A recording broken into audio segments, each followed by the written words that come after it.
ಪೂಜ್ಯರಲ್ಲಿ ತಮ್ಮೆಲ್ಲರಲ್ಲಿ ಪ್ರಣಾಮಗಳು.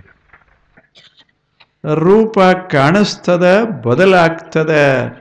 ಆ ಬದಲ ಆಗ್ತದಲ್ಲ, ಅದಕ್ಕೆ ನಾವು ಹೊಂದಿಕೊಳ್ಳದೆ ಇದ್ದರೆ ನಮಗೆ ತಾಪ ಆಗ್ತದೆ, ದುಃಖ ಆಗ್ತದೆ, ನಮಗೆ ಚಿಂತೆ ಶುರುವಾಗ್ತದೆ. ಇದು ಹೋದರೆ ಹೆಂಗೆ?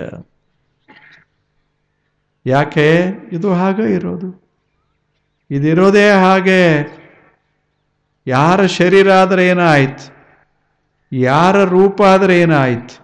ಯಾವುದು ರೂಪುಳ್ಳ ವಸ್ತುವೋ ಅದು ಬದಲಾಗುವ ವಸ್ತು. ಯಾವುದು ಶಾಶ್ವತದ ಹೇಳಿ? ಏನೋ ನಾವು ಮಾಡಿರ್ತೇವೆ, ಒಂದು ಮೂರ್ತಿ ಮಾಡಿ ಅದನ್ನು ನಿಲ್ಲಿಸಿ, ಇನ್ನೇನು ಶಾಶ್ವತ?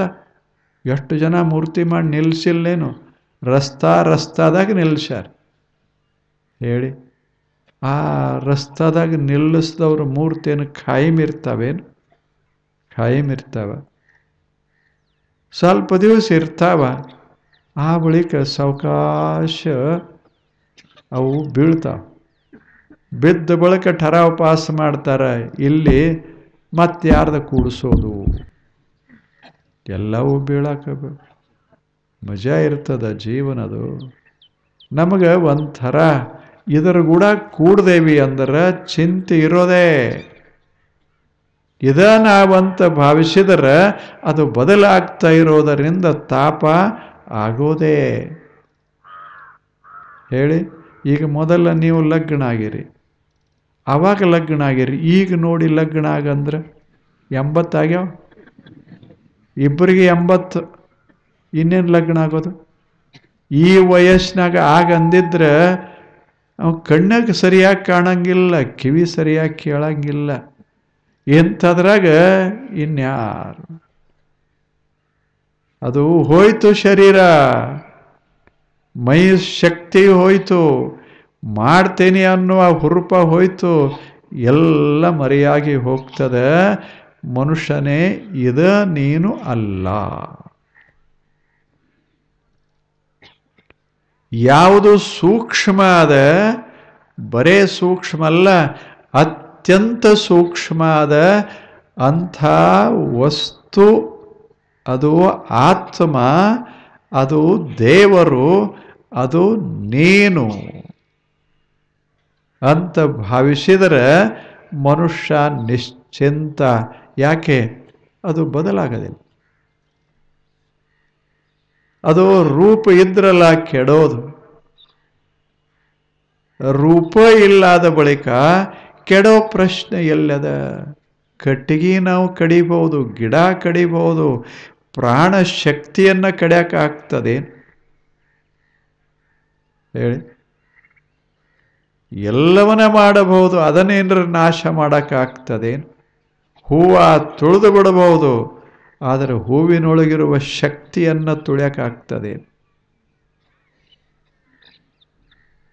ಅದು ನಿಲ್ಕೋದಲ್ಲ, ಅದಕ್ಕಿಂತಲೂ ಸೂಕ್ಷ್ಮ ಇರುವಂಥ ದೇವನನ್ನ ಏನಾದರೂ ಮಾಡಲಿಕ್ಕಾಗ್ತದೆ? ಏನು ಮಾಡೋಕ್ಕಲ್ಲ. ಯಾಕೆ? ರೂಪಿಲ್ಲ. ಅದಕ್ಕೆ ನೀವು ನೋಡ್ರಿ, ಗುಡಿಯಾಗ ಮೂರ್ತಿ ಕೂಡಿಸಿರ್ತಾರೆ, ಒಂದ ದೇವ್ರ ಮೂರ್ತಿ, ಇಲ್ಲಿ ವಿಠಲ, ಅಲ್ಲಿ ವಿಠಲ, ಅಲ್ಲಿ ವಿಠಲ, ಬೇರೆ ಬೇರೆ ಊರಾಗ ಬೇರೆ ಬೇರೆ ಗುಡಿಯಾಗ ಕೂಡಿಸಿರ್ತಾರೆ. 2 ಮೂರ್ತಿಗಳು ಒಂದೇ ಥರ ಇರುವುದಿಲ್ಲ, ನೋಡಿರಲ್ಲ? ಅವ್ರು ಮಾಡೋ ಮೂರ್ತಿನೇ ಬೇರೆ, ಇವ್ರು ಮಾಡೋ ಮೂರ್ತಿ, ಅದು 5 ಫೂಟ, ಇದು 2 ಫೂಟ, ಅದು 1 ಫೂಟ, ಅದು 6 ಫೂಟ. ಹೌದಲ್ಲ? ಅದರ ಅರ್ಥ ಏನು ಅಂದ್ರೆ, ಇದೇನು ಮೂರ್ತಿ ಅದ, ಇದು ಮ್ಯಾಲ ರೂಪ, ಇದು ಹೆಚ್ಚು ಕಡಿಮೆ ಆಗೋದೆ. ವಿಠಲ ಅನ್ನೋದಾದ ಅಲ್ಲ, ವಿಠಲ್ ಅಂದ್ರೆ ಒಳಗಿರುವಂಥ ಆತ್ಮವಸ್ತು ಅದು. ಅದು ಇದನ್ನ ನೋಡೋದು, ಅದನ್ನ ಭಾವಿಸೋದಕ್ಕೆ ಮೂರ್ತಿಗಳು, ಅದೇ ಅಲ್ಲ. ಮಾಡಿಲ್ಲೇನು? ವಿಠಲ ಮೂರ್ತಿಗಳು ಎಷ್ಟದ? ವಿಷ್ಣು ಮೂರ್ತಿಗಳದಾವ, ಹನುಮಂತನ ಮೂರ್ತಿಗಳು ಎಷ್ಟದಾವ? ಒಬ್ಬರು ಬಲಕ್ಕೆ ಹೊಳ್ಸ್ಯಾರ, ಒಬ್ಬರು ಎಡಕ್ಕೆ ಹೊಳ್ಸ್ಯಾರ, ಒಬ್ಬರು ದೊಡ್ಡದ ಮಾಡ್ಯಾರ, ಒಬ್ಬರು ಸಣ್ಣದ ಮಾಡ್ಯಾರ, ಒಬ್ಬರ ಕೈಯಾಗ ಗುಡ್ಡಾನೇ ಕೊಟ್ಟಾರ, ಒಬ್ಬರ ಕೈಯಾಗ ಗದಾನೇ ಕೊಟ್ಟಾರ. ಅವ ಅಂತಾನ, ಎಲ್ಲಿ ಗದ, ಎಲ್ಲಿ ಯಾರನ್ನು ಹೊಡೆಯೋದು, ಯಾರನ್ನು ಬಡಿಯೋದು? ಯಾವಾಗ ಒಮ್ಮೆ ಎತ್ತಿರಬೇಕು, ಎತ್ಕೊಂಡೇ ಕುಂತಿರ್ತಾರೆ. ಯಾವಾಗ ಒಮ್ಮೆ ಹಾರಿರ್ಬೇಕು, ಅದು ಮಾತು ಬೇರೆ. ಹನುಮಂತಂದ್ರೆ ಅದು ಅಲ್ಲ, ಶಕ್ತಿಯೇ ಹನುಮಂತ. ಒಳಗೇನು ಶಕ್ತಿ ಸಾಮರ್ಥ್ಯದ ಜಗತ್ತಿನಾಗ ಆ ಶಕ್ತಿಗೆ ಏನರ ರೂಪದ ಏನು? ಅದಕ್ಕೇನು ಬಾಲ ಅದ ಏನು? ಮುಖ ಎಡಕ್ಕೆ ಬಲಕ್ಕೆ ಹಿಂಗೇನ್ರಿ ಅದ ಏನು? ಏನೂ ಇಲ್ಲದ ಶಕ್ತಿ ಅಂಥದಕ್ಕೆ ದೇವ. ಆ ಶಕ್ತಿಗೆ ರೂಪಿಲ್ಲ, ಆದ್ದರಿಂದ ಅದು ಬದಲ ಆಗೋದಿಲ್ಲ. ಸೂಕ್ಷ್ಮತ್ವ, ಅದು ಅತ್ಯಂತ ಸೂಕ್ಷ್ಮವಿರುವುದರಿಂದ ದೇವರು ಬಹಳ ಸೂಕ್ಷ್ಮ.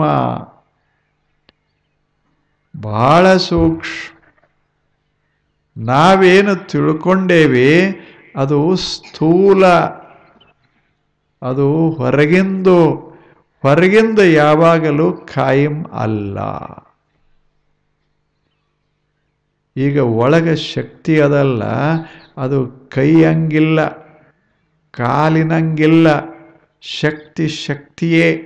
ಕಾಲಲ್ಲಿದ್ರೇನು, ಕೈಯಲ್ಲಿದ್ರೇನು, ಕಾಲಿನಂಗಲ್ಲ. ಹಾಗ ಒಳಗಿರುವ ಶಕ್ತಿ ಅದಲ್ಲ, ನಮ್ಮಲ್ಲೇ ನಾವಂತದೇವಲ್ಲ. ಅದು ಕಾಲದಂಗೂ ಇಲ್ಲ, ಕೈದಂಗೂ ಇಲ್ಲ. ಅದು ಬರೀ ಶಕ್ತಿ, ಅದು ಜ್ಞಾನ ಶಕ್ತಿ. ಅದು ಅಂಥ ಅದ್ಭುತವಾದ ಶಕ್ತಿ. ಹಾಗೆ ದೇವ ಅಂದರೆ ಜ್ಞಾನ ತತ್ವ, the principle of consciousness, the principle of existence. ಅದು ಅಸ್ತಿತ್ವದ ತತ್ವ. ಅಂಥ ದೇವದಾನಲ್ಲ, ಆತ ಅತ್ಯಂತ ಸೂಕ್ಷ್ಮನಾಗಿರುವುದರಿಂದ ಅವಿಜ್ಞೇಯ. ಸೂಕ್ಷ್ಮತ್ವಾತ್ ತತ್ ಅವಿಜ್ಞೇಯ. ಎಂಥ ದೇವರು, ಎಷ್ಟು ಚಲೋ ಇಲ್ಲ ಇದೆ. ಎಂಥ ದೇವರು ಅಂದರೆ ನಾವು ಏನೇನು ನೋಡ್ತಾ ಇದ್ದೇವೆ ಕಣ್ಣಿನಿಂದ, ಅದು ಮ್ಯಾಲಷ್ಟೇ, ಒಳಗಲ್ಲ. ಹೂವು ನೋಡ್ತೇವೆ, ಒಳಗೆ ಪ್ರಾಣಶಕ್ತಿ. ಹಾಗ ಮೂರ್ತಿಗಳನ್ನು ನೋಡ್ತೇವೆ, ಒಳಗೆ ದೇವರು. ಅದು ಮೂರ್ತಿ ಹಂಗಿಲ್ಲ.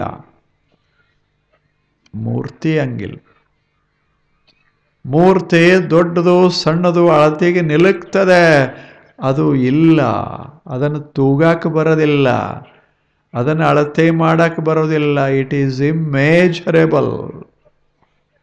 ಏನೂ ಮಾಡಕ್ಕೆ ಬರೋದಿಲ್ಲ.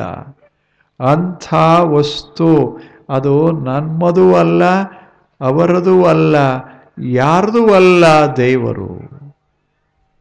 ನಮ್ಮ ದೇವರು ನಾವೇನು ಮಾಡಿಕೊಂಡೇವಿ, ನಾವು ಹೆಂಗೆ ಮಾಡಿಕೊಂಡೇವಿ. ಅದು ನಮ್ಮ ದೇವರಲ್ಲ, ಅದು ಅವ್ರ ದೇವರು. ದೇವರು ಎಂದರೆ ಈ ಮನುಷ್ಯರನ್ನ ಹಿಡ್ಕೊಂಡು ಗುಂಪು ಮಾಡಿಕೊಂಡು ಇರ್ತಾರೇನು ಹೇಳಿ? ಏನು ದೇವ? ಅದು ಅಷ್ಟು ವ್ಯಾಪಕ. ಯಾವಾಗ ರೂಪ ಬಂತೋ ಪರಿಮಿತ, ರೂಪ ತೆಗೆದ ಬಳಿಕ ವ್ಯಾಪಕ. ಅಷ್ಟು ವ್ಯಾಪಕ. ಅಂಥ ವ್ಯಾಪಕ ಇರೋದರಿಂದಲೇ ಯಾವ ಊರಾಗ ನೀವು ಗುಡಿ ಕಟ್ಟ್ರಿ, ಬಸವಣ್ಣನ ಗುಡಿರೇ ಕಟ್ಟ್ರಿ ಅಥವಾ ರಾಮನ ಗುಡಿ ಕಟ್ಟ್ರಿ, ಯಾರದ ಗುಡಿ ಕಟ್ಟ್ರಿ, ಇಲ್ಲಿ ಕಟ್ಟಿದರೂ ರಾಮನೇ, ಅಲ್ಲಿ ಕಟ್ಟಿದರೂ ರಾಮನೇ. ಮತ್ತು ಇಲ್ಲೇ ಇದ್ದ ಅಂದ್ರೆ ಅಲ್ಲೇ ಮೂರ್ತಿ ಅಲ್ಲ, ಮೂರ್ತಿಗಳು ಇಲ್ಲೊಂದಿರ್ತಾವ ಅಲ್ಲೊಂದಿರ್ತಾವ, ಆದರೆ ಮೂರ್ತಿ ಒಳಗಿರುವಂಥ ಅಸ್ತಿತ್ವ ದಿವ್ಯ ಅಸ್ತಿತ್ವದ ಅಲ್ಲ, ಅದು ದೇವರು, ಅದು ದೇವರು. ಅದಕ್ಕಾಗಿ ಹೇಳಿದರು ಸೂಕ್ಷ್ಮತ್ವಾತ್ ತತ್ ಅವಿಜ್ಞೇಯಂ. ಎಷ್ಟು ಚಲೋ ಮಾತು ಹೇಳಲಿಲ್ಲ, ಎಷ್ಟು ಚೆನ್ನಾಗಿದೆ. ದೇವರಂದ್ರೇನು? ಸೂಕ್ಷ್ಮವಾದ ತತ್ವ. ಅಷ್ಟು ಸೂಕ್ಷ್ಮದ ಅಂದಾಗ ಅದಕ್ಕೆ ಪರಿಮಿತಿ ಇಲ್ಲ. ರೂಪಕ್ಕೆ ಪರಿಮಿತಿ, ಆದರೆ ಅದಕ್ಕೆ ಪರಿಮಿತಿ ಇಲ್ಲ. ಅದರ ಅರ್ಥ ದೇವರು ಇಲ್ಲದಾನ, ಅಲ್ಲಿ ಇಲ್ಲ ಅಂತಿಲ್ಲ. ದೇವರು ಇಲ್ಲೂ ಸರಿ ಅಲ್ಲೂ ಸರಿ, ಇಲ್ಲಿ ಅಲ್ಲಿ ಎರಡನ್ನ ಬಿಟ್ಟರೂ ಸರಿ, ಅದು ದೇವರು, ಅದು ದೇವರು. ಅದನ್ನು ತಂದು ಒಂದು ಕಡೆ ಹಾಕಕ್ಕಾಗೋದಿಲ್ಲ. ದೇವರನ್ನ ತಂದು ಒಂದು ಕಡೆ ಇಡಕ್ಕಾಗೋದಿಲ್ಲ. ನಮ್ಮ ಭಾವದಲ್ಲಿ ಪ್ರತಿಷ್ಠಾಪನ, ಅದು ಅಲ್ಲಲ್ಲ, ಅಲ್ಲಲ್ಲ. ಹಾಗ ದೇವ ತತ್ವ ಇದೆ. ಇದೊಂದು ತತ್ವ, ವ್ಯಕ್ತಿ ಅಲ್ಲ. ಇದೊಂದು ತತ್ವ, ವಸ್ತು ಅಲ್ಲ, ಕಾಣುವ ವಸ್ತು ಅಲ್ಲ. ಎಂಥ ದೇವ! ಇದಕ್ಕೆ ಪರಿಮಿತಿ ಅಂತಿಲ್ಲ. ಇಲ್ಲಿಯೂ ಸರಿ ಅಲ್ಲೂ ಸರಿ, ಎಲ್ಲ ಕಡೆ ಸರಿ. ಅದಕ್ಕೆ ದೇವರು ಅಂತ ಕರೆಯೋದು, ಅದು ದೇವರು. ಮತ್ತೆ ಇಂಥ ದೇವರು ಇದನ್ನು ಅನುಭವಿಸೋದು ಹೇಗೆ? ಅವ ಎಲ್ಲದಾನ? ಇದು ಪ್ರಶ್ನೆ. ಅದನ್ನು ಅವರು ಹೇಳ್ತಾ ಇದ್ದಾರೆ. ಬಹಿರಂತಶ್ಚ ಭೂತಾನಾಂ ಅಚರಂ ಚರಮೇವ ಚ, ಅಚರಂ ಚರಮೇವ ಚ. ದೂರಸ್ಥಂಚಾಂತಿಕೆ ಚ ತತ್. ಮೂರು ಮಾತು ಹೇಳ್ತಾರೆ. ಮೊದಲನೇದ್ದು, ಇದು ಗೊತ್ತು ಇಲ್ಲದೆ ಇದ್ದರೆ ಈ ದೇವರು ಬಹಳ ದೂರ. ದೂರಸ್ಥಂ, ಗೊತ್ತೇ ಇಲ್ಲದ ಬಳಿಕ ಬಹಳ ದೂರ. ಇದು ಹಿಂಗದ ಅಂತ ದೇವರ ಜ್ಞಾನ ಇಲ್ಲದೆ ಇದ್ದರೆ ದೇವರು ಬಹಳ ದೂರ.